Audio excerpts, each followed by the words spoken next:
বিসমিল্লাহির রহমানির রহিম। হে সমস্ত জগতবাসী, আজ আমি আপনাদের সামনে যে আলোচনাটি নিয়ে আসলাম সেই আলোচনাটি হলো সূরা হুমাজা।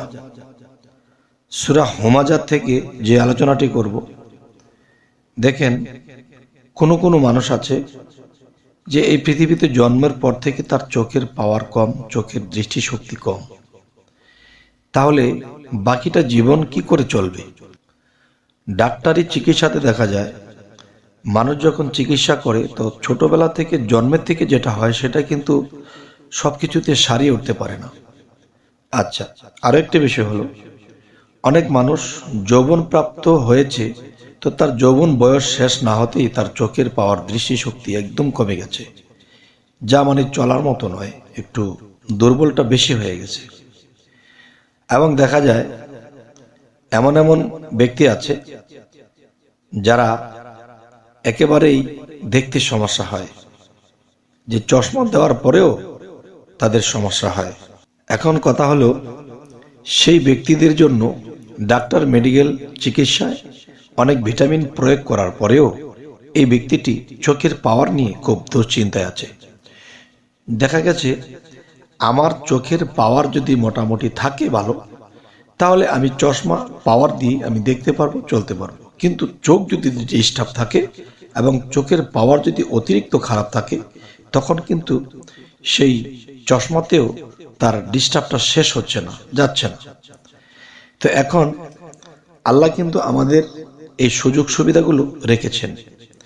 যেমন সূরা হুমাজা, এই সূরাটি আপনি কমপক্ষে 7 বার পাঠ করলে, সেই পাঠ করে দেখা গেছে কোনো পানিতে আপনি ফু দিলেন, পরিষ্কার পানিতে ফু দিলেন, ফু দেওয়ার পরে সেই পানিটা নিজে বিসমিল্লাহির রহমানির রহিম বলিয়া খাবেন এবং সেই পানিটা চোখের মধ্যে ছিটা দেবেন, যাতে আপনার নিচে পায়েটায় না লাগে, বেসিং কিংবা ওরকম একটা স্থানে, যেতে পানিটা ওরকম পায়ের মধ্যে লাগলে একটা অন্যায়, যেহেতু এটা একটা ছোড়া পরে ফুক দেওয়া হয়েছে।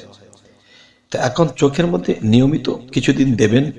আবার যখন ঘুমাবেন তখন 2 ফোঁটা পানি আঙ্গুল দিয়ে নিয়ে তখন 2 চোখে ড্রপের মতো 3 ফোঁটা দিয়ে, 2টি চোখে 6টি ফোঁটা দিয়ে শুয়ে থাকবে। এরকম বেশ কিছুদিন করুন, ইনশাআল্লাহ। সূরা হুমাজার যে একটা ওসিলা, আল্লাহ বলেছে যে আমি বিভিন্ন কালাম, যে আমার কোরআনে যা কিছু আছে সমস্ত কিছু আমার কালাম। আর কালাম অর্থ কি? আল্লাহর কথা। তাই বলে কি আল্লাহর কথা কখনোই বিফল যায় না। তাই আপনাদের সামনে এই আলোচনাটি তুলে ধরলাম। তবে আরেকটি বিষয় হলো, যে সেই বিষয়টি হলো, দেখুন আমরা দেখা যায় সকালে যখন ঘুম থেকে উঠব, চোখটা বন্ধ করে যদি কারো মুখস্থ থাকে, তাহলে সূরা হুমাজা আপনারা অবশ্যই যদি পাঠ করে উঠতে পারেন।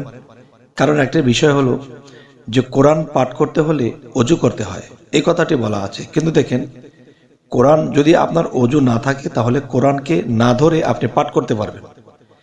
তাহলে যদি ওযু না থাকে, তাহলে আপনি কোরআনটাকে না ধরে পাঠ করতে যদি পারেন, তাহলে না দেখিয়া যদি পড়তে পারেন কেউ, তাহলে সকালে ঘুম থেকে ওঠার আগে এই সূরাটি পাঠ করবেন। পাঠ করার পরে তখন নিজে হাতে ফুঁক দিয়ে নিজের চোখে ডলে দিবেন।